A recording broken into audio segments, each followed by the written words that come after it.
¿Alguna vez te has preguntado si hay más en la vida que solo lo cotidiano?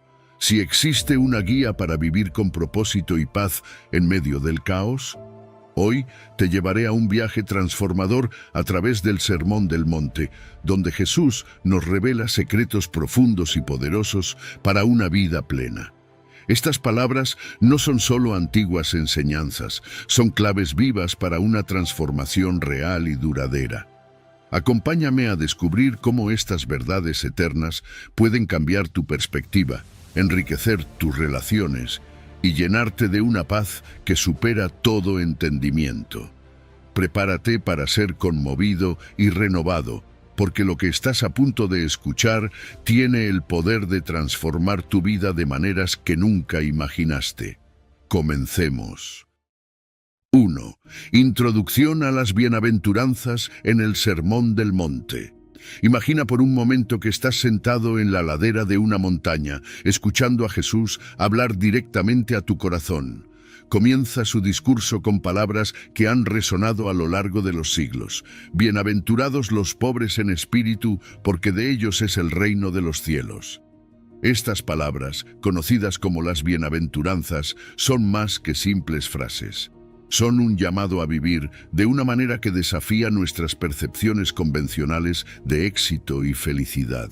No se trata de acumular riquezas o poder, sino de buscar virtudes del corazón como la humildad, la misericordia y la pureza. Cuando Jesús habla de los bienaventurados, nos está invitando a ver la vida desde una perspectiva divina. Cada bienaventuranza es una paradoja. Desde el punto de vista humano, parecen contradictorias. ¿Cómo pueden ser dichosos los que lloran, los que son perseguidos o los que tienen hambre y sed de justicia? Pero en el reino de Dios, estas actitudes son bendiciones, son una señal de que el corazón está alineado con la voluntad divina y de que estamos caminando en la dirección correcta hacia una vida impregnada por la gracia y la presencia de Dios. Piénsalo un momento. Jesús no estaba hablando solo a una élite religiosa o a los poderosos de su tiempo. Estaba hablando a una multitud diversa. Pescadores, campesinos, mujeres, niños y también a los marginados. Su mensaje era inclusivo, destinado a todos aquellos que buscan una relación genuina con Dios.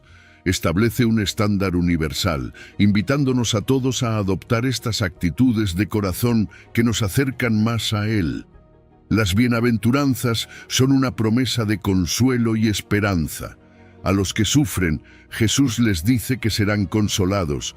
A los que tienen hambre y sed de justicia, les asegura que serán saciados. Estas promesas no son solo para el futuro lejano del reino de los cielos, sino que tienen un poder transformador en el aquí y ahora. Nos invitan a vivir con una perspectiva de esperanza eterna, confiando en que nuestras luchas y sacrificios no son en vano, sino que tienen un propósito y una recompensa divina.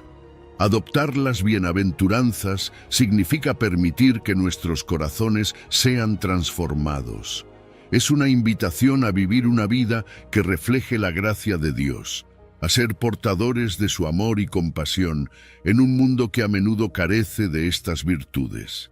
Es un llamado a ser humildes, a mostrar misericordia, a mantener la pureza de corazón y a ser pacificadores.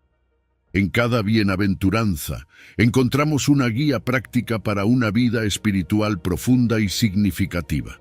Mientras continuamos explorando el Sermón del Monte, cada una de estas bienaventuranzas nos ofrecerá una nueva perspectiva, una nueva forma de ver el mundo y nuestra relación con Dios. Nos desafían a ir más allá de las apariencias y a cultivar un corazón lleno de fe, esperanza y amor. ¿Estás listo para este viaje? Porque lo que viene a continuación no es solo una lección de historia, sino una oportunidad para renovar tu espíritu y transformar tu vida. 2. Humildad y pobreza de espíritu en la bienaventuranza. Cuando Jesús habla de los pobres en espíritu, nos está invitando a una comprensión más profunda de la humildad y la dependencia de Dios.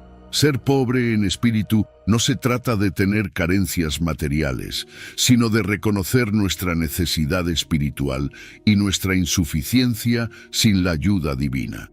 Imagina que estás mirando en el espejo y ves más allá de tu reflejo. Ves tu alma desnuda ante Dios, consciente de que sin su guía y su amor estamos incompletos. Esta actitud de humildad es fundamental para experimentar las bendiciones del reino de los cielos. Contrasta esto con la autosuficiencia que a menudo se promueve en nuestra cultura. Nos enseñan a ser independientes, a confiar solo en nosotros mismos y a ver la dependencia como una debilidad. Pero Jesús nos dice lo contrario, que la verdadera fuerza y bendición vienen cuando reconocemos nuestra dependencia absoluta de Dios. Esta humildad no es una señal de debilidad, sino de sabiduría. Al reconocer que no podemos hacerlo solos, abrimos nuestro corazón a la intervención divina, permitiendo que su gracia nos transforme de maneras que nunca podríamos imaginar por nuestra cuenta. Piénsalo.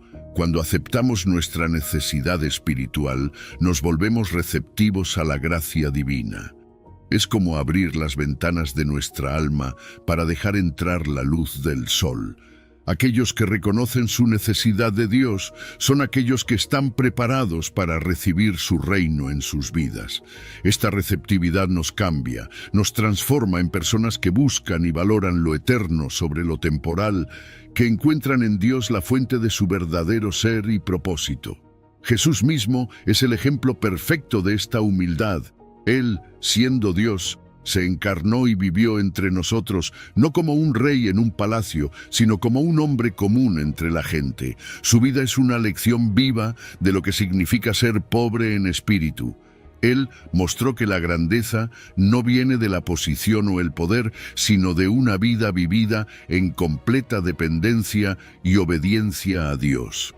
Su ejemplo nos llama a seguir un camino de humildad, a vernos como somos realmente y a buscar ser moldeados a la imagen de Cristo.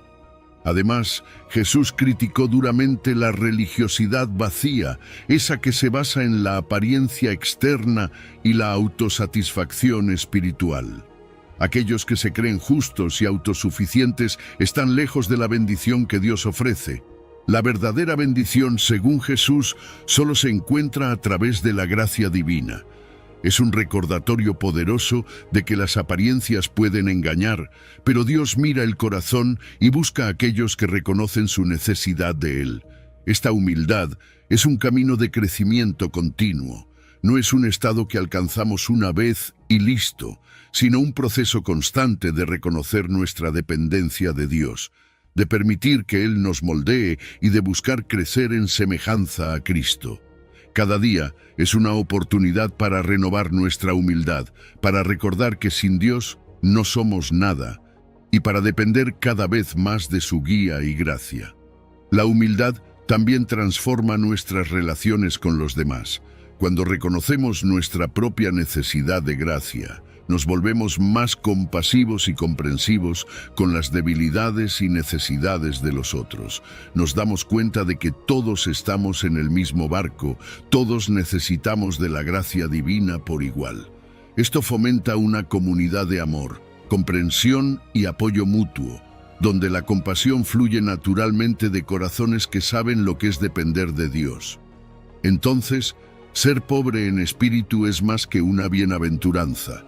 Es un estilo de vida, un camino hacia la verdadera bendición y transformación espiritual. Nos invita a dejar atrás la autosuficiencia y a abrazar la gracia divina, permitiendo que Dios haga en nosotros lo que no podemos hacer por nosotros mismos. Es una llamada a vivir en humildad, a buscar a Dios en todo y a dejar que su amor y gracia transformen cada aspecto de nuestra vida.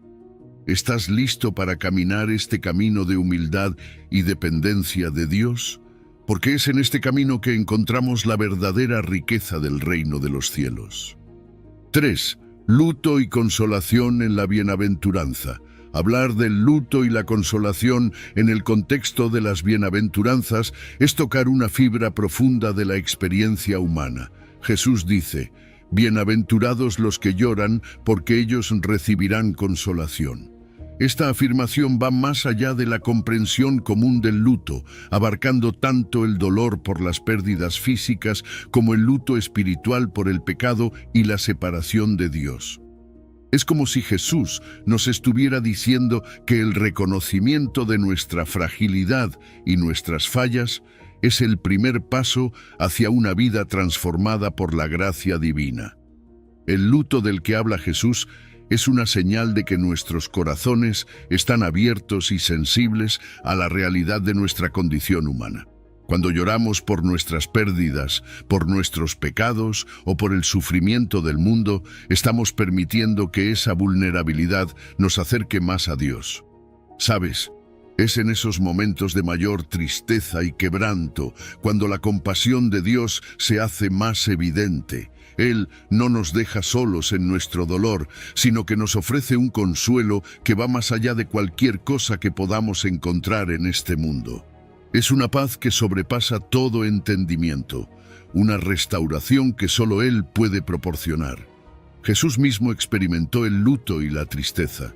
No podemos olvidar el momento en que lloró por Jerusalén, sabiendo el sufrimiento que vendría, o cuando lloró ante la tumba de Lázaro, mostrando que no está distante de nuestro dolor, sino que lo entiende profundamente. Esto no solo nos consuela, sino que también nos da un ejemplo a seguir.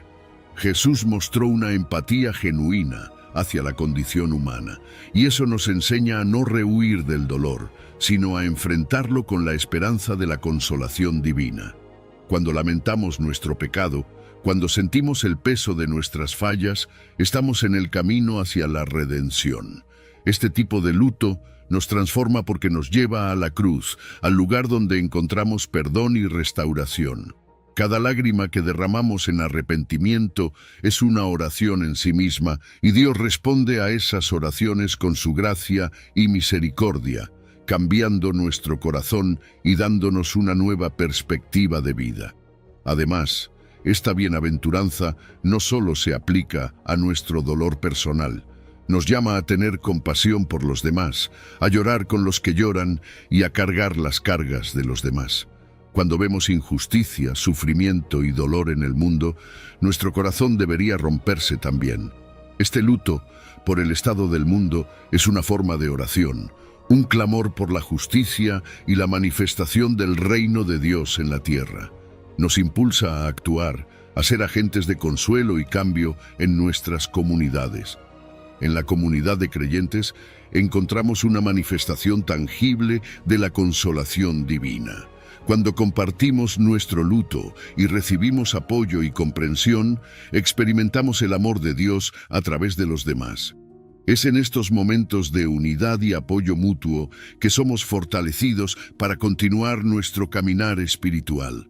Sabes, no estamos llamados a llevar nuestras cargas solos, sino a compartirlas, permitiendo que la gracia de Dios fluya a través de la comunidad, sanándonos y restaurándonos. La consolación divina es un proceso continuo, no es algo que experimentamos una vez y listo, sino que se renueva a lo largo de nuestras vidas. Cada vez que enfrentamos una nueva pérdida, una nueva prueba, Dios está ahí, listo para consolarnos nuevamente. Esta promesa nos da la fortaleza para seguir adelante, para vivir en libertad y restauración, sabiendo que, aunque el luto es parte de nuestra experiencia humana, no es el final de nuestra historia. En Cristo siempre hay esperanza, siempre hay consuelo, siempre hay una nueva oportunidad de comenzar de nuevo. Entonces, mientras navegamos por las aguas turbulentas del luto, recordemos que no estamos solos. Jesús camina con nosotros, entendiendo nuestro dolor, ofreciendo su consuelo y transformando nuestras lágrimas en un testimonio de su amor y gracia. Permite que esta promesa de consolación te dé la fortaleza para enfrentar cada día con esperanza y con la certeza de que Dios está contigo en cada momento de tu dolor y en cada paso hacia tu sanación. 4. Mansedumbre y herencia de la tierra en la bienaventuranza. Imagínate un momento en el que el mundo parece estar patas arriba, donde la fuerza y la ambición son las reglas del juego. En medio de todo esto, Jesús nos dice algo sorprendente. Bienaventurados los mansos, porque ellos heredarán la tierra. Te preguntarás, ¿qué tiene de especial ser manso en un mundo que parece recompensar a los agresivos y competitivos? Bueno, la mansedumbre es una virtud que Jesús valora profundamente.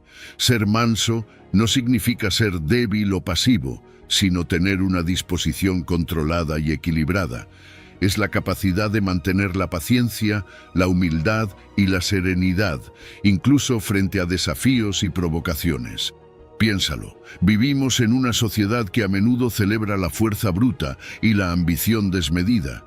Nos dicen que debemos ser agresivos para conseguir lo que queremos, que debemos competir sin descanso para ser los mejores. Pero Jesús nos presenta una alternativa radical. La mansedumbre desafía estas normas mundanas y nos invita a adoptar una actitud serena y equilibrada. No se trata de reprimir nuestras emociones o de ser pasivos, sino de responder con gracia y compostura, incluso en situaciones difíciles. Y aquí viene la promesa que Jesús nos da: los mansos heredarán la tierra. Esta promesa no es solo una cuestión de recibir tierras físicas, sino que tiene un significado más profundo. Heredar la tierra simboliza nuestra participación en las bendiciones y promesas del reino de Dios. Es una referencia a la historia redentora de Dios y a las promesas hechas a Abraham.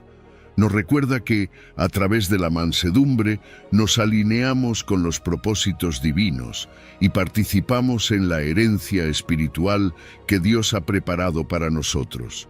Si miramos la vida de Jesús, vemos el mejor ejemplo de mansedumbre. Él, siendo el Hijo de Dios, se sometió completamente a la voluntad del Padre. Enfrentó sufrimientos y provocaciones sin responder con violencia o enojo.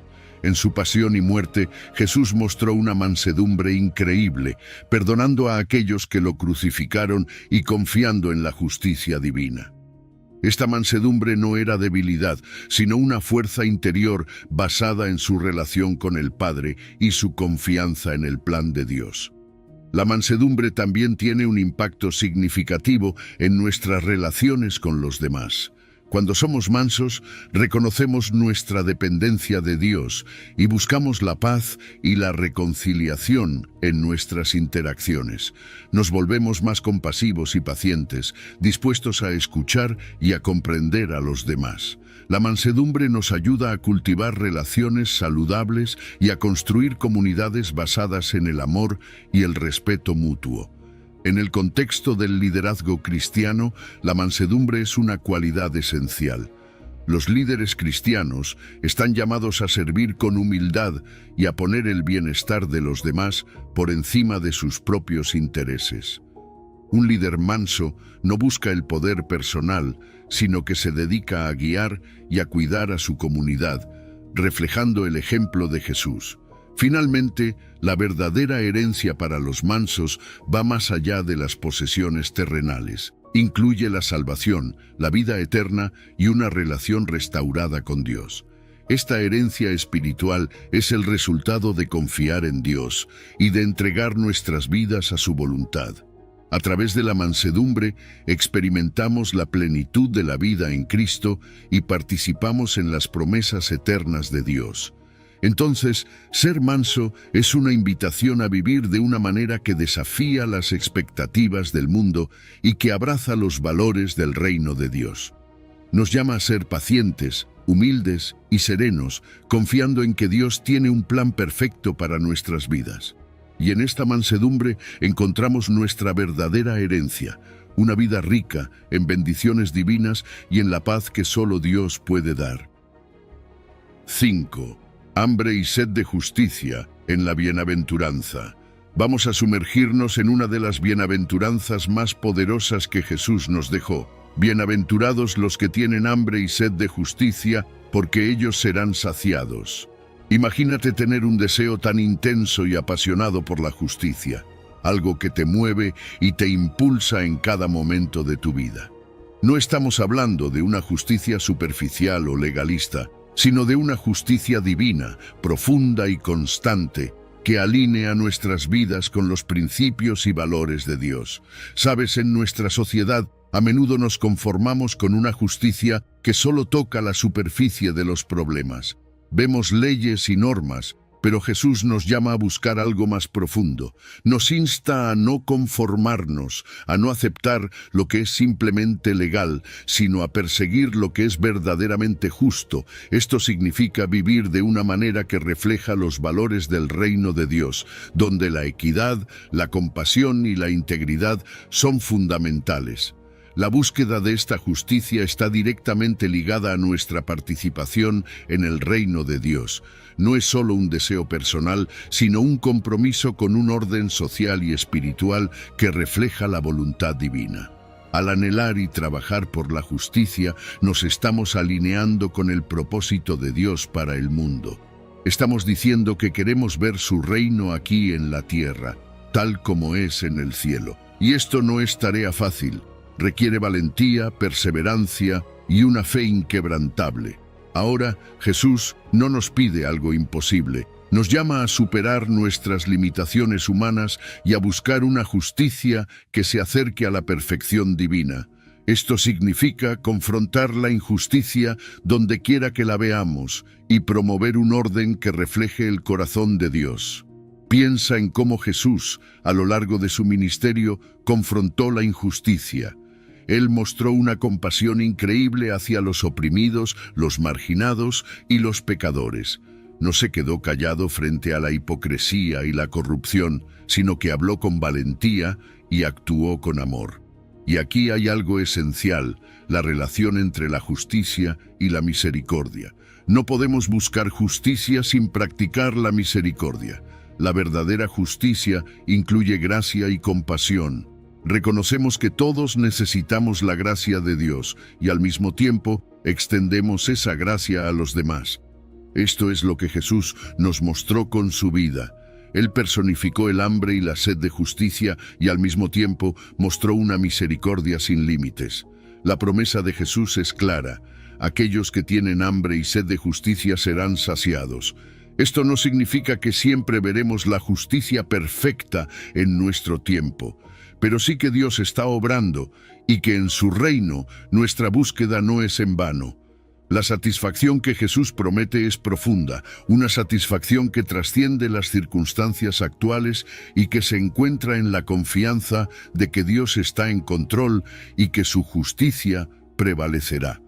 Pero la búsqueda de la justicia no solo transforma nuestra vida personal, también tiene un impacto social. Nos llama a ser agentes de cambio, a influir en nuestras comunidades y en el mundo para establecer la justicia de Dios en todas las áreas de la vida. Esto puede significar abogar por los derechos de los oprimidos, trabajar por la equidad en nuestras instituciones y mostrar compasión y misericordia en nuestras interacciones diarias. Entonces, cuando hablamos de tener hambre y sed de justicia, estamos hablando de un llamado a una vida de compromiso profundo con los valores del reino de Dios. Es una invitación a ser transformados por la justicia de Dios y a participar activamente en la transformación del mundo. Así que, ¿cómo podemos vivir esta bienaventuranza en nuestro día a día? ¿Cómo podemos dejar que este deseo por la justicia divina guíe nuestras acciones y decisiones?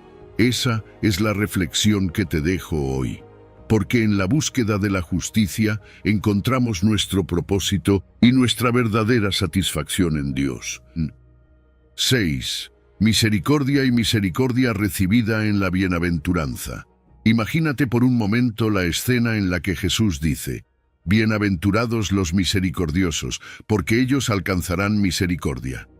Esta afirmación no solo nos invita a ser amables o compasivos de manera superficial, sino que nos llama a vivir una vida marcada por la misericordia auténtica, esa que refleja el corazón de Dios mismo. Practicar la misericordia no solo beneficia a aquellos que la reciben, sino que también transforma profundamente a quienes la ofrecen, llevándolos a experimentar la misericordia divina en sus propias vidas. Cuando hablamos de misericordia, estamos yendo más allá de la simple compasión. Es un acto de bondad y perdón hacia aquellos que quizá no lo merecen. Es tomar la decisión consciente de aliviar el sufrimiento ajeno y ofrecer gracia. Este tipo de misericordia es activa, se manifiesta en acciones concretas que reflejan el amor práctico de Dios. Ese amor que se preocupa por el bienestar integral del otro, que se ensucia las manos para sanar heridas y que se extiende incluso a nuestros enemigos. La bienaventuranza sugiere que aquellos que practican la misericordia están reflejando la naturaleza abundante de Dios, quien es misericordioso de manera ilimitada. Cuando somos misericordiosos, nos alineamos con el carácter divino, permitiendo que su amor y compasión fluyan a través de nosotros. Es como si fuéramos canales de su gracia, llevando un poco del cielo a la tierra. Y esto es poderoso, porque al ser misericordiosos, no solo transformamos nuestras vidas, sino también las vidas de quienes nos rodean. Jesús, en su enseñanza, a menudo contrastaba la misericordia con una justicia estricta y legalista. Piensa en la mujer sorprendida en adulterio, llevada ante Jesús para ser condenada según la ley. En lugar de aprobar su castigo, Jesús mostró misericordia, desafiando a los acusadores a mirar primero sus propias faltas. Este acto de misericordia no solo salvó a la mujer de la muerte, sino que también les ofreció a sus acusadores una oportunidad de reflexión y cambio. La misericordia va más allá de lo que es justo, ofrece comprensión y perdón incluso cuando no es merecido. Quienes practican la misericordia no solo impactan la vida de los demás, sino que también abren el camino para experimentar la misericordia divina en sus propias vidas. Es el principio de dar para recibir que encontramos en la oración del Padre Nuestro. Perdona nuestras ofensas, así como nosotros perdonamos a los que nos ofenden. La misericordia es una semilla que, al ser plantada, produce frutos de gracia en ambas direcciones. Nos recuerda que la medida con la que damos es la misma con la que recibimos. La práctica de la misericordia implica una transformación interna que va más allá de las acciones externas. No es solo hacer el bien porque es lo correcto, sino hacerlo porque hemos sido transformados por el amor de Dios. Es tener un corazón que imita la compasión divina en todas las interacciones, que busca siempre el bien del otro y que está dispuesto a perdonar 70 veces 7. Este tipo de misericordia no es natural, es el resultado de una vida rendida a Dios, una vida que busca reflejar su amor en cada palabra y cada acción. En un mundo donde la venganza y la reciprocidad negativa a menudo prevalecen, la bienaventuranza de la misericordia nos desafía profundamente. Nos llama a ser diferentes, a romper el ciclo de resentimiento y a promover la reconciliación. Cuando practicamos la misericordia, contribuimos a la creación de comunidades caracterizadas por la gracia y el amor. Nos convertimos en agentes de cambio, en personas que construyen puentes en lugar de levantar muros. La misericordia practicada con humildad reconoce la necesidad universal de perdón y compasión. Entiende que todos somos susceptibles de cometer errores y que todos necesitamos de la gracia divina. Al extender esta gracia a otros, no solo reflejamos el amor de Dios, sino que también ayudamos a romper el ciclo de resentimiento y a crear un ambiente donde el amor y la compasión pueden florecer. La promesa de alcanzar misericordia resalta que esta práctica tiene una recompensa no solo en el presente, sino también en el reino de Dios. Es una inversión en la eternidad, un fundamento sólido para una vida en la presencia de Dios. Cuando practicamos la misericordia, estamos sembrando semillas que darán fruto tanto en esta vida como en la venidera, asegurando que viviremos en la plenitud de su amor y gracia. Entonces, ser misericordioso es más que un acto ocasional de bondad. Es un estilo de vida que refleja el corazón de Dios. Es una invitación a vivir de manera que cada interacción, cada decisión y cada palabra estén impregnadas de la compasión divina. Al hacerlo, no solo transformamos nuestras propias vidas, sino que también llevamos la luz de Dios a un mundo necesitado de su amor y misericordia. 7. Pureza de corazón y visión de Dios en la bienaventuranza. Hablemos de una de las bienaventuranzas más profundas y transformadoras que Jesús nos enseñó. Bienaventurados los de limpio corazón, porque ellos verán a Dios. Imagina por un momento lo que significa tener un corazón puro. No se trata solo de evitar el pecado, sino de tener una integridad interna y una sinceridad genuina. Es vivir sin doblez, sin motivos egoístas, con un deseo sincero de hacer la voluntad de Dios en todo momento. La pureza de corazón es mucho más que una simple cualidad moral.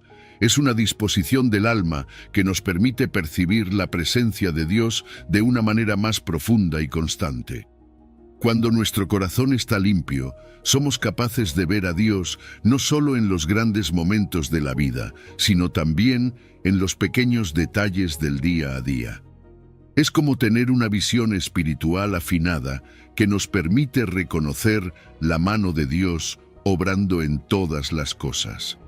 Esta pureza no es algo que logramos por nosotros mismos, sino que es el resultado de una transformación interna continua. Es una lucha activa contra la contaminación espiritual, un esfuerzo constante por alinear nuestros deseos y motivos con la voluntad divina. Esto significa apartarnos de influencias negativas, de todo aquello que pueda ensuciar nuestro corazón, y mantenernos en sintonía con la justicia y el amor de Dios. No es un camino fácil, pero es uno que lleva a una vida plena y significativa. La promesa de ver a Dios es una de las más poderosas que encontramos en la Biblia, pero no se refiere únicamente a una visión física de Dios en el futuro. Implica una percepción espiritual más profunda, una capacidad para reconocer y experimentar la guía constante de Dios en todas las áreas de nuestra vida. Es como si cada día, con un corazón puro, pudiéramos ver un poco más del rostro de Dios reflejado en las cosas que nos rodean. Tener un corazón limpio facilita una comunión íntima con Dios que va más allá de las formalidades religiosas. Es una relación genuina y profunda, donde podemos conocer y experimentar la presencia divina en nuestra vida diaria. Es despertar cada mañana con la certeza de que Dios está con nosotros, guiándonos, consolándonos y transformándonos. Este proceso de santificación es un llamado a una renovación constante. Es reconocer que, aunque podamos caer, siempre podemos levantarnos y arrepentirnos, permitiendo que Dios continúe transformando y purificando nuestro corazón. Es una disposición de estar siempre abiertos a la corrección divina, sabiendo que cada paso hacia la pureza de corazón nos acerca más a la visión de Dios. La pureza de corazón también se refleja en cómo tratamos a los demás. Aquellos con corazones puros son capaces de ver la imagen de Dios en cada persona, desarrollando una capacidad aguda para discernir la voluntad de Dios en diferentes situaciones. Esta pureza se manifiesta en un amor y compasión genuinos, en una disposición para servir y ayudar sin esperar nada a cambio. Y aquí es donde la vida fructífera entra en juego. Un corazón limpio lleva a una vida que refleja los frutos del Espíritu: amor, alegría, paz, paciencia, benignidad, bondad, fe, mansedumbre y templanza. Es una vida que no solo experimenta la transformación interna, sino que también tiene un impacto visible en el mundo que nos rodea. Las personas notan algo diferente en nosotros, una luz, una paz que solo puede venir de un corazón alineado con Dios. Entonces, tener un corazón puro es una invitación a vivir de una manera que transforma no solo nuestra propia vida, sino también la de aquellos que nos rodean. Es un llamado a buscar a Dios con todo nuestro ser, a dejar que su amor y su gracia limpien y renueven nuestro corazón cada día. ¿Estás listo para aceptar este llamado? Porque en la pureza de corazón no solo encontramos la visión de Dios, sino también una vida llena de propósito, significado y una alegría que trasciende todas las circunstancias. Número 8. pacificadores e hijos de Dios en la bienaventuranza. Fíjate que cuando Jesús dice, bienaventurados los pacificadores, porque ellos serán llamados hijos de Dios, nos está invitando a una tarea que va más allá de simplemente evitar peleas o conflictos. Ser un pacificador es mucho más profundo. Implica promover activamente la paz y la reconciliación en nuestras vidas y en las de quienes nos rodean. Esto refleja nuestra identidad como hijos de Dios, porque Dios mismo es el gran pacificador. ¿Sabes? La paz de la que Jesús habla no es solo la ausencia de conflicto, va mucho más allá. Es una paz que incluye bienestar integral, armonía y reconciliación. Los pacificadores no solo buscan que no haya peleas, sino que trabajan para restaurar relaciones rotas y fomentar la justicia. Imagina ser alguien que trae sanidad a donde hay heridas, alguien que construye puentes en lugar de levantar muros. Eso es lo que significa ser un pacificador. Dios nos da el ejemplo perfecto de lo que significa ser un pacificador a través de la obra redentora de Jesucristo. Jesús vino al mundo para reconciliarnos con Dios, para traer paz a nuestras vidas y enseñarnos a vivir en armonía unos con otros. Como pacificadores, estamos llamados a imitar este modelo divino en nuestras relaciones y acciones. Cada vez que optamos por el perdón en lugar del resentimiento, cada vez que buscamos entender en lugar de juzgar, estamos reflejando el carácter de Dios. Y aquí es donde se pone interesante. Ser pacificador también significa rechazar la violencia y la hostilidad como soluciones a los problemas.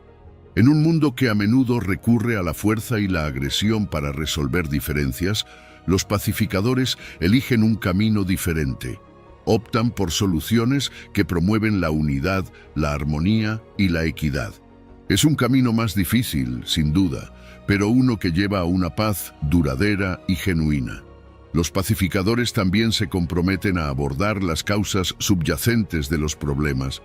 No se contentan con poner parches temporales, buscan la raíz de los conflictos y trabajan hacia la equidad y la rectitud. Esto puede significar luchar por la justicia social, abogar por los derechos de los marginados o simplemente ser una voz de consuelo y verdad en situaciones de conflicto. Buscan reconciliar a personas y comunidades divididas, reflejando así el reino de Dios aquí en la tierra. En el reino de Dios, la paz y la justicia están entrelazadas. No puede haber una sin la otra. Los pacificadores trabajan para establecer en la tierra un reflejo de la armonía celestial. No es solo un ideal bonito, es una misión a la que estamos llamados como seguidores de Cristo. Cada vez que trabajamos por la paz, estamos trayendo un poco del cielo a la tierra. Los pacificadores también son líderes en la resolución de conflictos. Usan la sabiduría y la compasión para transformar tensiones en oportunidades para el entendimiento y la colaboración. En lugar de avivar las llamas del conflicto, buscan maneras de enfriar las tensiones y encontrar soluciones que beneficien a todos. Son esos líderes que todos queremos en tiempos de crisis, aquellos que ven más allá del problema inmediato y buscan soluciones duraderas. Cultivar un ambiente de paz es crucial para el crecimiento espiritual. Un entorno pacífico favorece el florecimiento humano, permitiendo que las personas vivan en plenitud y que la presencia de Dios se sienta de manera tangible. Cuando vivimos como pacificadores, estamos creando espacios donde otros pueden experimentar la paz de Dios y crecer en su fe. Y la promesa es increíble. Seremos llamados hijos de Dios. Esta identidad no solo proviene de cómo nos ve la sociedad, sino que refleja una afiliación especial con nuestro Padre Celestial. Ser llamados hijos de Dios es una declaración de nuestra identidad espiritual, de nuestra conexión íntima con Él. Es saber que, al promover la paz, estamos viviendo de acuerdo con el propósito para el que fuimos creados. Así que ser pacificador es una tarea sagrada y transformadora. Nos llama a vivir de una manera que refleja el corazón de Dios, a ser agentes de paz en un mundo necesitado de armonía y justicia. Es un desafío, pero también una oportunidad increíble para vivir como verdaderos hijos de Dios. ¿Estás listo para aceptar este llamado y convertirte en un pacificador? Porque en este camino no solo traemos paz al mundo, sino que también encontramos nuestra verdadera identidad como hijos del Dios de la paz. 9. Persecución por justicia en la bienaventuranza. Sabes, hablar de la persecución por causa de la justicia no es fácil. Nos toca una fibra sensible, porque a nadie le gusta la idea de sufrir o enfrentar hostilidad.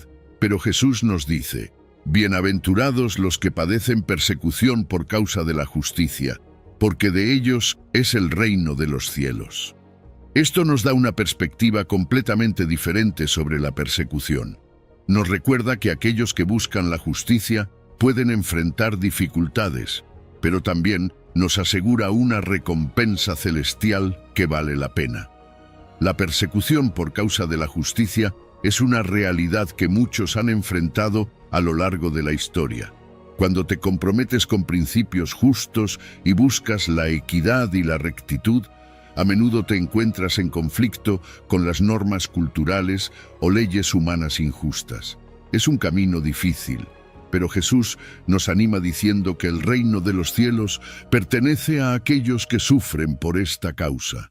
Es una promesa que nos da fuerza para seguir adelante, sabiendo que nuestro sufrimiento no es en vano. Jesús mismo es el ejemplo perfecto de lo que significa ser perseguido por la justicia. Él desafió el status quo de su tiempo, enfrentando oposición de las autoridades religiosas y civiles. Su compromiso con la verdad y la justicia le llevó a la cruz, y sin embargo, en su sufrimiento nos mostró el camino de la verdadera justicia y nos invitó a seguir sus pasos. Esta conexión con Jesús nos da consuelo y fortaleza. Nos recuerda que no estamos solos en nuestras luchas, sino que estamos unidos a Cristo en su sufrimiento. Mantener un compromiso firme con los principios divinos puede ser un desafío, especialmente cuando estos principios entran en conflicto con las normas culturales o leyes humanas. Pero esta bienaventuranza nos llama a ser valientes y a mantenernos firmes en nuestra búsqueda de justicia, incluso cuando enfrentamos oposición. No se trata de buscar problemas o ser rebeldes por el mero hecho de serlo, sino de estar dispuestos a enfrentar las consecuencias de hacer lo correcto. Es importante distinguir entre la persecución justa e injusta. La persecución por justicia es específica para aquellos que son perseguidos por buscar la equidad y la rectitud. No se trata de ser perseguidos por malas acciones o actitudes, sino de enfrentar hostilidad por nuestro compromiso con los principios divinos. Esta distinción nos ayuda a entender el verdadero significado de la bienaventuranza y a reconocer la importancia de mantenernos fieles a Dios. La recompensa espiritual que Jesús promete a aquellos que enfrentan persecución es inmensa. Ser ciudadanos del reino celestial significa encontrar consuelo y plenitud en la presencia de Dios. Es una promesa que trasciende las dificultades temporales y nos da una perspectiva eterna. En medio de la persecución podemos encontrar paz sabiendo que nuestra recompensa es segura y que Dios está con nosotros. Jesús nos consuela recordándonos que Él también fue perseguido. Esta comunión con Cristo en el sufrimiento nos fortalece, nos recuerda que nuestras luchas no son únicas y que podemos encontrar esperanza y fortaleza en su ejemplo. Jesús enfrentó la persecución con valentía y amor y nos invita a hacer lo mismo, sabiendo que estamos unidos a Él en nuestras adversidades. La promesa de recompensa eterna es una de las más reconfortantes de todas. La bienaventuranza nos asegura que aquellos que sufren persecución por causa de la justicia encontrarán consuelo y plenitud en la presencia de Dios. No se trata solo de soportar el sufrimiento, sino de hacerlo con la esperanza de una recompensa celestial. Esta perspectiva nos da la fuerza para perseverar y nos recuerda que, al final, la justicia de Dios prevalecerá. Así que ser perseguidos por la justicia es un desafío, pero también es una oportunidad de demostrar nuestro compromiso con los principios divinos y de experimentar la presencia de Dios de una manera profunda. Es una llamada a vivir con valentía y fidelidad, sabiendo que nuestro sufrimiento no es en vano. ¿Estás listo para aceptar este desafío y vivir de acuerdo con la justicia de Dios, incluso cuando enfrentes oposición? Porque en esa persecución encontramos la promesa de una recompensa eterna y la certeza de que el reino de los cielos nos pertenece. 10. Sal y luz del mundo en Mateo, capítulo 5, versículos 13 al 16. Imagínate que Jesús te está hablando directamente diciéndote: tú eres la sal de la tierra, tú eres la luz del mundo. Estas palabras no solo son inspiradoras, sino que llevan una responsabilidad enorme. Jesús nos está llamando a tener un impacto positivo en nuestra sociedad, a ser agentes de cambio que reflejen la gloria de Dios en todo lo que hacemos. Vamos a desglosar lo que realmente significa ser la sal y la luz del mundo. Primero pensemos en la sal. En tiempos antiguos, la sal era esencial no solo para dar sabor a los alimentos, sino también para preservarlos de la corrupción. Así es como Jesús nos ve, como aquellos que deben preservar la bondad y la moral en el mundo. En un entorno donde la corrupción y el mal parecen prevalecer, tú y yo estamos llamados a ser ese agente preservador. Cada vez que mantenemos nuestra integridad, que actuamos con justicia, estamos siendo esa sal que el mundo necesita. No es una tarea fácil, pero es una a la que Jesús nos llama con urgencia. Además de preservar, la sal también sazona. Piensa en cómo una pizca de sal puede transformar completamente el sabor de una comida. De la misma manera, nuestras vidas están destinadas a agregar un sabor espiritual positivo a la sociedad. Esto significa vivir de una manera que haga que los demás vean algo diferente en nosotros, algo que los atraiga hacia Dios. Es ser ese amigo que siempre tiene una palabra de aliento, ese colega que trabaja con excelencia y ética, ese vecino que siempre está dispuesto a ayudar. Al hacerlo, estamos cumpliendo nuestro propósito como la sal de la tierra. Ahora consideremos la luz. La luz tiene el poder de disipar la oscuridad y revelar lo que está oculto. Cuando Jesús dice que somos la luz del mundo, nos está llamando a mostrar el camino hacia la verdad y la vida. Vivimos en un mundo lleno de oscuridad moral y espiritual. Tú y yo, como creyentes, tenemos la misión de iluminar esa oscuridad con la verdad del Evangelio. Esto no significa que tengamos que ser perfectos, sino que debemos vivir de manera auténtica, reflejando la luz de Cristo en nuestras acciones diarias. El contraste entre la luz y la oscuridad es poderoso. En medio de la corrupción y la injusticia, estamos llamados a ser una alternativa luminosa basada en los principios divinos. Es fácil conformarse con los valores del mundo, pero Jesús nos advierte sobre la pérdida de sabor de la sal si perdemos nuestra autenticidad espiritual.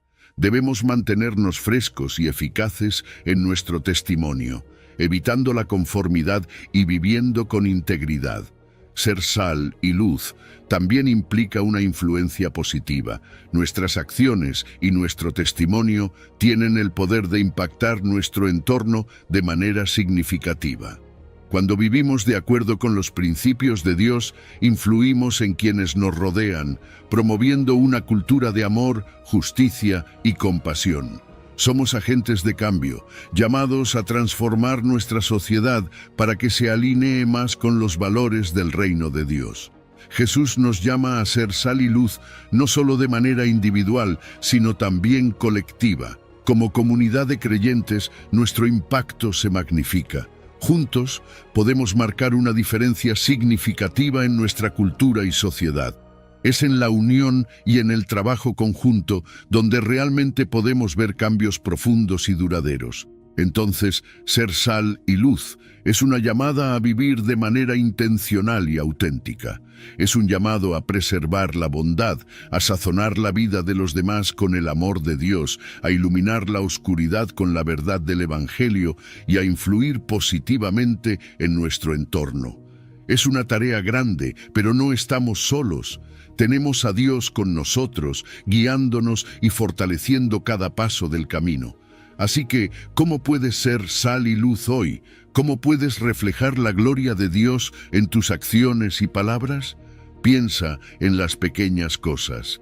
Una palabra amable, un acto de justicia, una decisión ética. Cada una de estas acciones, aunque parezcan pequeñas, tiene el poder de hacer una gran diferencia.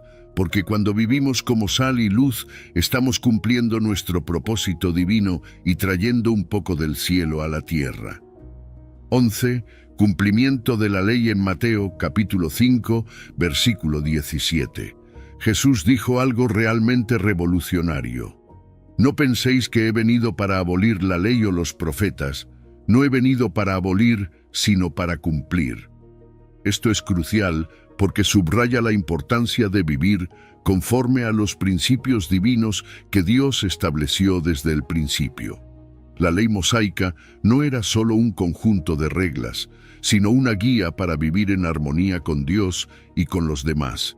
Jesús no vino a desechar esta guía, sino a completarla, a llevarla a su máximo propósito. Cumplir la ley va más allá de simplemente seguir reglas al pie de la letra. Se trata de entender y llevar a cabo los propósitos divinos detrás de cada mandamiento. La ley no es un fin en sí misma, sino un medio para revelar la integridad y la eternidad de los principios divinos. Cuando Jesús habla de cumplir la ley, nos está invitando a una transformación interior. No se trata solo de la observancia externa, sino de cambiar nuestro corazón y nuestras motivaciones internas para alinearlas con la voluntad de Dios. Hay una continuidad hermosa entre el Antiguo y el Nuevo Testamento que Jesús enfatiza. Él no vino a contradecir a los profetas o a deshacerse de la ley, sino a mostrar cómo todo lo que se escribió antes de su venida apuntaba hacia Él. Esta armonía con la revelación divina previa nos ayuda a ver la Biblia como un todo coherente, donde cada parte tiene un propósito y contribuye a nuestra comprensión de quién es Dios y cómo quiere que vivamos. La vida de Jesús es el ejemplo perfecto de cómo cumplir la ley. Él vivió en completa armonía con la voluntad divina, obedeciendo cada mandamiento de Dios con perfección. Pero más que eso, Jesús mostró que la ley es un reflejo del carácter de Dios, y al vivir conforme a ella, estamos reflejando a Dios en nuestras propias vidas. Su obediencia no era solo externa, era una expresión de su amor profundo y genuino hacia el Padre y hacia la humanidad. A través de su muerte y resurrección, Jesús cumplió los requisitos de la ley, proporcionando la base para nuestra justificación y reconciliación con Dios. Esto no significa que la ley se vuelva irrelevante, sino que ahora la entendemos a través del lente del amor y la gracia de Cristo. La ley nos muestra nuestra necesidad de un Salvador, y Jesús es ese Salvador que satisface todas las demandas de la justicia divina. Jesús también recalca que la observancia de la ley debe estar guiada por un amor genuino a Dios y al prójimo. No se trata solo de conformidad externa, sino de buscar la justicia en cada aspecto de nuestras vidas. Jesús desafía las interpretaciones legalistas de su tiempo, llamándonos a un entendimiento más profundo de los propósitos divinos detrás de cada mandamiento. Nos invita a ver más allá de la letra de la ley y a captar su espíritu, que es el amor y la justicia. Una de las cosas más poderosas que Jesús hace es ajustar el énfasis de la ley, destacando la importancia de la misericordia sobre el sacrificio. Él nos enseña que el valor del amor, incluso hacia los enemigos, es fundamental. Esta enseñanza profunda y significativa nos desafía a vivir de una manera que refleje el corazón de Dios en cada interacción, en cada decisión y en cada acción. La misericordia y el amor se convierten en los pilares sobre los cuales se construye una vida que cumple verdaderamente la ley de Dios. 12. Enseñanzas sobre el enojo. Imagina que estás escuchando a Jesús decir: habéis oído que se dijo a los antiguos, no matarás, y cualquiera que mate será culpable de juicio. Pero yo os digo que cualquiera que se enoje contra su hermano será culpable de juicio. Aquí Jesús no solo está hablando del acto externo del asesinato, sino que va directamente a la raíz del enojo. Nos está enseñando que el enojo sin causa es tan destructivo espiritualmente como el asesinato mismo. Es como si estuviera diciendo que nuestros pensamientos y emociones son tan importantes como nuestras acciones. La reconciliación es otro tema que Jesús aborda con urgencia. Nos dice que si estamos a punto de presentar una ofrenda en el altar y recordamos que alguien tiene algo contra nosotros, debemos dejar nuestra ofrenda y primero reconciliarnos con esa persona. La armonía en nuestras relaciones es crucial antes de presentarnos ante Dios. Es como si Jesús estuviera subrayando que la paz con los demás es un reflejo de nuestra paz con Dios. No podemos ignorar nuestros conflictos y simplemente pretender que todo está bien con Dios. Necesitamos hacer las paces y buscar la reconciliación activamente. Jesús también nos advierte contra el juicio precipitado. Nos dice que antes de señalar la falta en otros, debemos examinar nuestras propias vidas. Es la famosa enseñanza de la mota y la viga. A menudo somos rápidos para juzgar a los demás, pero lentos para ver nuestras propias fallas. Jesús nos llama a la humildad y a la autocrítica. Nos invita a reflexionar sobre nuestras propias vidas y a ser más comprensivos y menos críticos con los demás. Este enfoque nos lleva a una vida más pacífica y menos conflictiva. Hablando de paz, Jesús proclama bienaventurados a los pacificadores. No solo nos llama a evitar el conflicto, sino a trabajar activamente por la paz y la armonía. Ser pacificador es un llamado a ser agente de cambio, alguien que busca soluciones y construye puentes en lugar de muros. Es un trabajo constante y activo que requiere paciencia, amor y dedicación. El perdón incondicional es una de las enseñanzas más desafiantes de Jesús. Nos dice que debemos perdonar no solo una vez, sino 70 veces 7. Este perdón sin condiciones refleja el perdón que hemos recibido de Dios. Es un recordatorio de que todos somos susceptibles de cometer errores y necesitamos la gracia de Dios.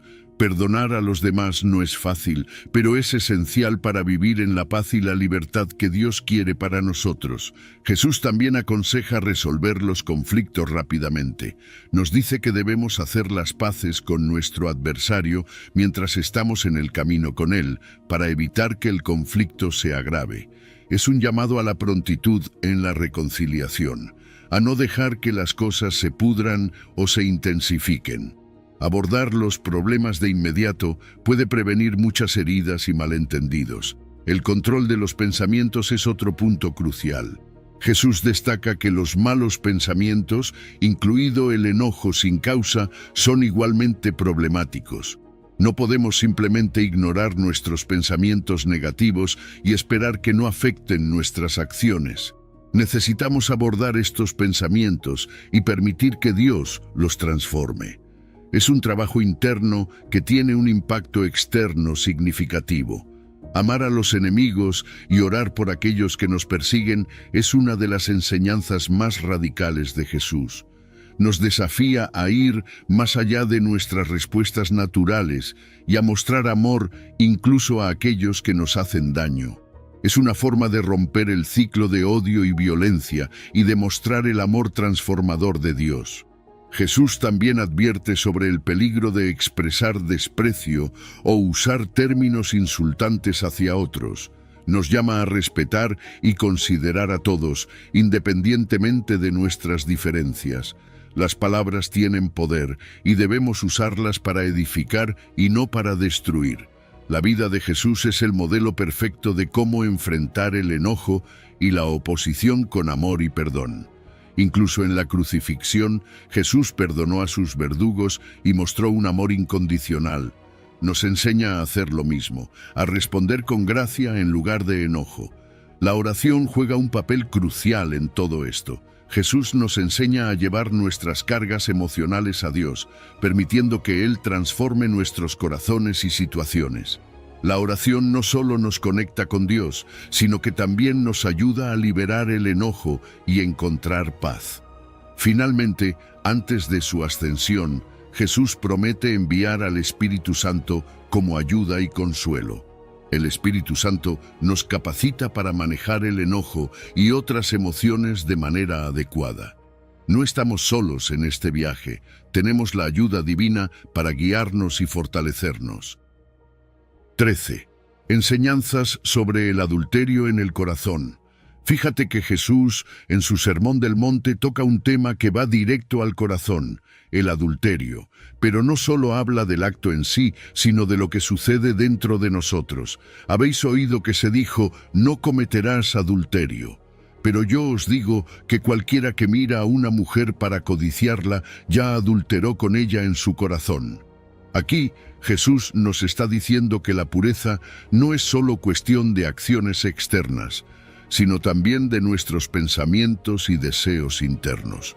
Nos llama a una integridad que abarca todo nuestro ser, desde lo que hacemos hasta lo que pensamos y sentimos. El adulterio, según Jesús, no empieza con una acción física. Comienza en el corazón, en los pensamientos y deseos que dejamos crecer sin control. Es ahí donde el pecado echa raíces. Jesús quiere que entendamos que el problema no es solo lo que hacemos, sino lo que permitimos que ocurra en nuestra mente y corazón. Nos llama a una transformación interna, a cambiar desde adentro para que nuestras acciones reflejen esa pureza. Y aquí es donde nos desafía a asumir la responsabilidad de nuestros propios pensamientos y deseos. No podemos justificar el pecado diciendo que fuimos tentados. La tentación es una oportunidad para ejercer autocontrol y buscar la pureza.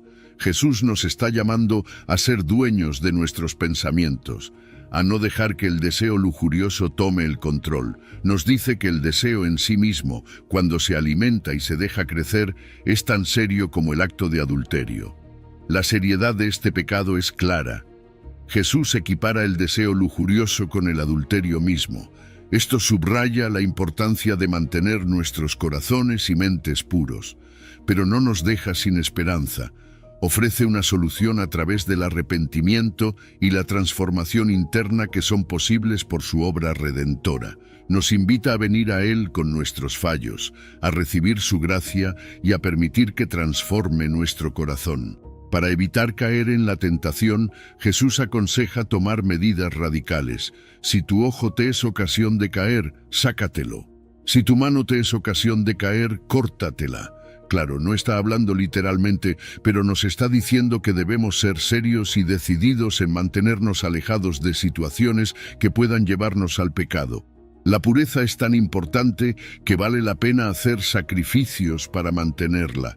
Jesús también desafía las normas culturales de su época al llamar tanto a hombres como a mujeres a guardar sus corazones y vivir en pureza. En una cultura donde a menudo se excusaba a los hombres por sus deseos, Jesús establece un estándar elevado para todos. Nos llama a una igualdad de responsabilidad en la pureza y la santidad.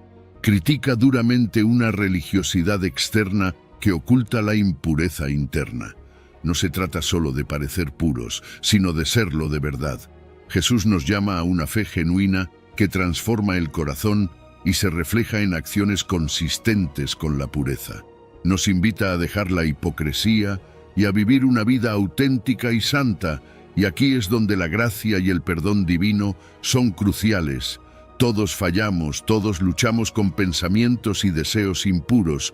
Jesús destaca la necesidad de la gracia y el perdón para la transformación interna y la vida en santidad. No podemos hacerlo solos, necesitamos la obra de Cristo y la ayuda del Espíritu Santo para vivir en pureza. Jesús busca prevenir el pecado en todas sus formas al abordar su raíz en el corazón. No solo nos dice qué no hacer, sino que nos muestra cómo vivir una vida transformada. A través de su obra, nos muestra que la pureza es posible, nos llama a una vida de santidad, reflejando la pureza y la santidad de Dios, tanto en nuestras acciones como en nuestros pensamientos. Así que, ¿cómo podemos aplicar esto en nuestra vida diaria? Primero, reconociendo la importancia de nuestros pensamientos y deseos. Segundo, buscando la transformación interna a través de Cristo. Tercero, tomando medidas serias para evitar la tentación.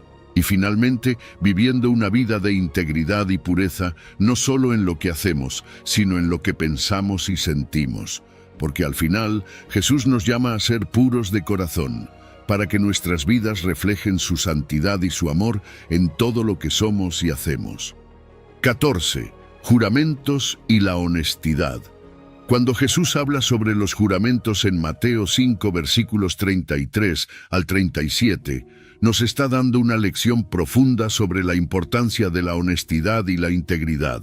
Nos dice que no necesitamos jurar por el cielo, la tierra o nuestra propia cabeza para ser creíbles.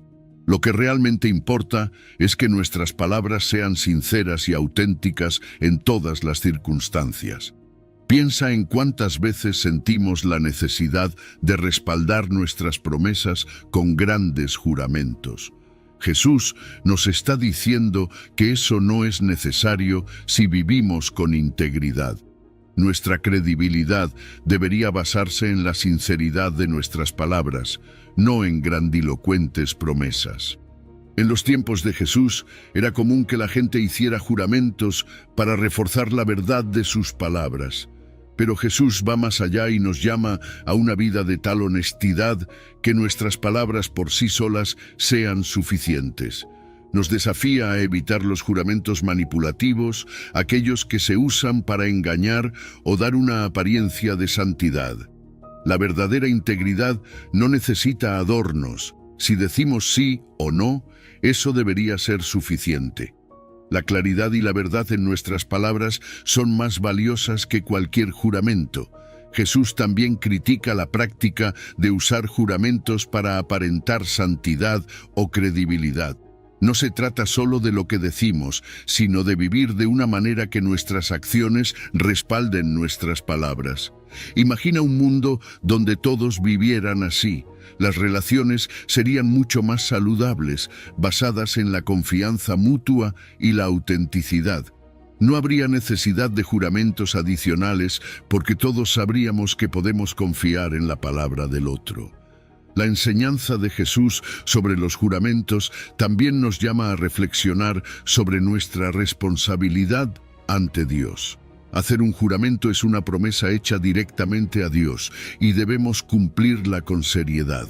Pero más allá de los juramentos formales, nuestra vida diaria debería reflejar un compromiso genuino con la verdad y la integridad.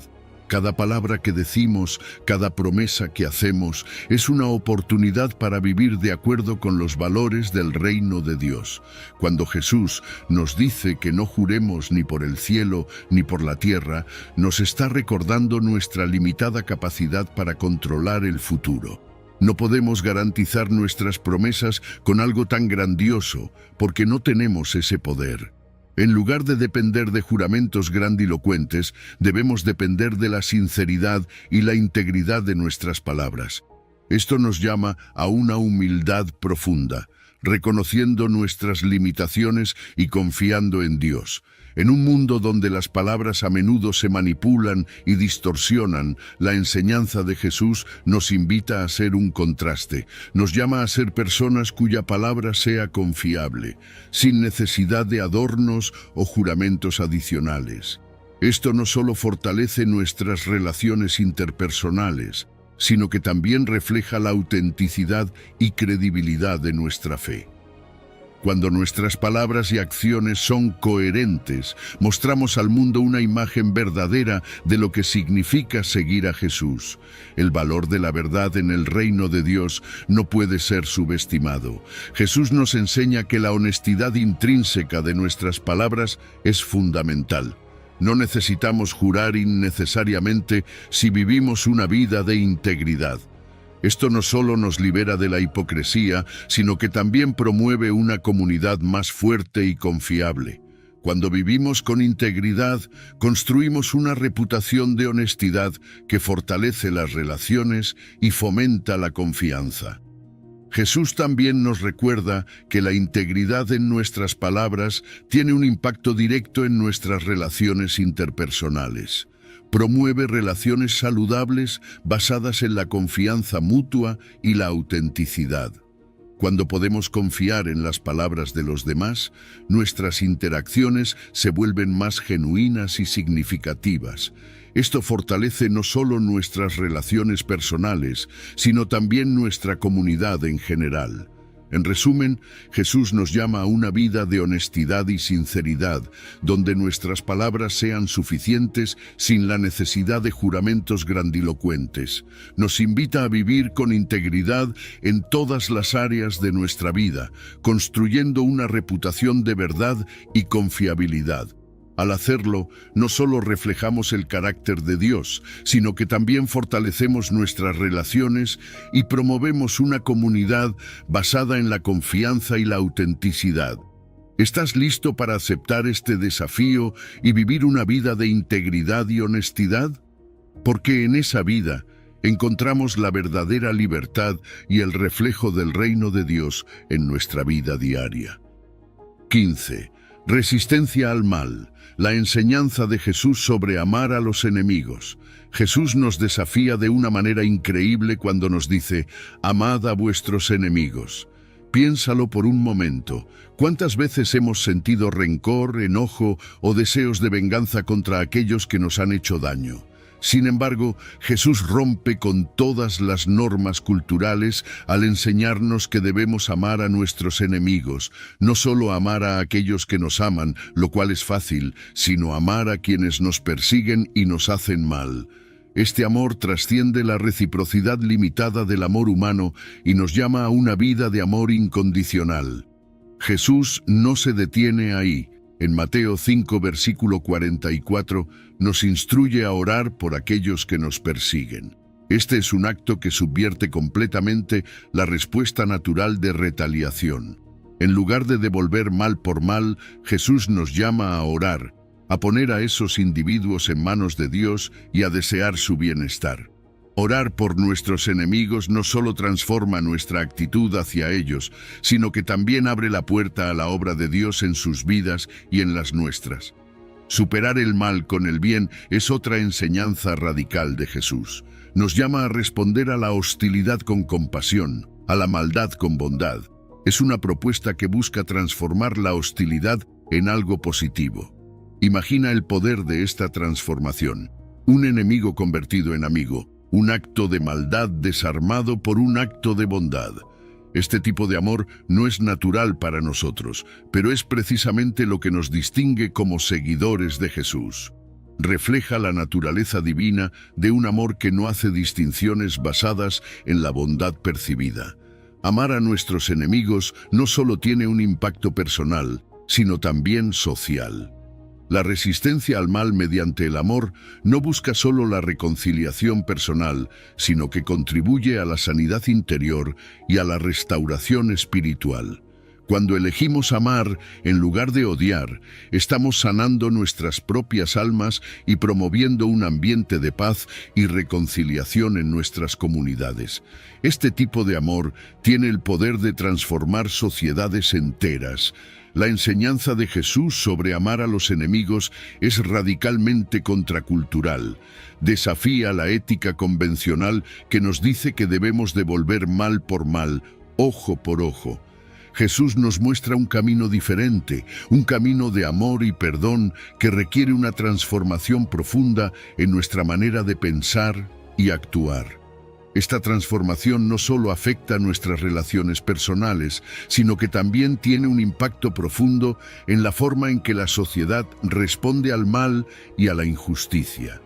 Jesús mismo es el ejemplo supremo de gracia. Al amar incluso a aquellos que lo crucificaron, al pedir perdón por ellos mientras sufría en la cruz, Jesús establece el estándar máximo de la gracia divina. Este es el amor que Él nos llama a imitar. Es un amor que no conoce límites, que no se rinde ante la hostilidad y que siempre busca el bienestar del otro, incluso a costa del propio sufrimiento.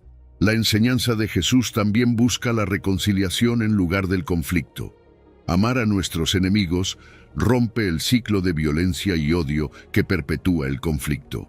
En lugar de alimentar el resentimiento, buscamos la reconciliación y la paz. Este enfoque no solo beneficia a quienes nos rodean, sino que también nos libera de la carga del odio y la amargura. Jesús nos invita a una comprensión profunda del prójimo. Nos llama a ver más allá de las acciones hostiles y a reconocer la humanidad y las necesidades de aquellos que consideramos enemigos. Cada persona, independientemente de sus acciones, es alguien a quien Dios ama y por quien Cristo murió. Este reconocimiento nos ayuda a ver a nuestros enemigos con ojos de compasión y a buscar su bienestar. La resistencia al mal a través del amor también contribuye a nuestra sanidad interior. Cuando elegimos amar en lugar de odiar, contrarrestamos la amargura y el resentimiento que pueden corroer nuestra alma. El amor nos libera y nos permite vivir en paz, no solo con los demás, sino también con nosotros mismos. Finalmente, la gracia divina es lo que capacita este amor. No podemos amar a nuestros enemigos por nuestras propias fuerzas. Necesitamos la gracia de Dios, que nos transforma y nos capacita para amar de una manera sobrenatural. Esta gracia nos permite ver a nuestros enemigos como Dios los ve y nos da la fuerza para amarlos, orar por ellos y buscar su bienestar. Así que, ¿cómo puedes aplicar esta enseñanza en tu vida? Piensa en alguien que te haya hecho daño. En lugar de alimentar el rencor, comienza a orar por esa persona. Pide a Dios que te dé la gracia para amar y la fuerza para perdonar. Y recuerda, cada acto de amor, por pequeño que sea, tiene el poder de transformar no solo tu vida, sino también la vida de aquellos a tu alrededor. Porque en el amor a nuestros enemigos, reflejamos el amor incondicional de Dios y vivimos según los principios del reino de Dios. Las enseñanzas de Jesús en el Sermón del Monte son un tesoro de sabiduría y guía espiritual. Cada bienaventuranza y cada instrucción nos llama a una vida de mayor integridad, compasión y amor. Jesús no solo nos invita a seguir un conjunto de reglas, sino a transformar nuestro corazón y nuestra mente para vivir en consonancia con los valores del reino de Dios. Reflexiona sobre cómo estas enseñanzas pueden cambiar tu perspectiva y tu vida diaria. Considera la humildad, la misericordia, la pureza de corazón y el amor hacia los enemigos como caminos hacia una vida más plena y significativa. Al aplicar estos principios, no solo transformas tu vida, sino que también influencias positivamente a aquellos a tu alrededor.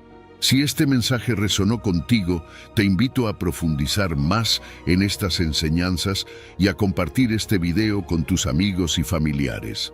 Suscríbete a nuestro canal para más contenido que te inspire y guíe en tu caminar espiritual.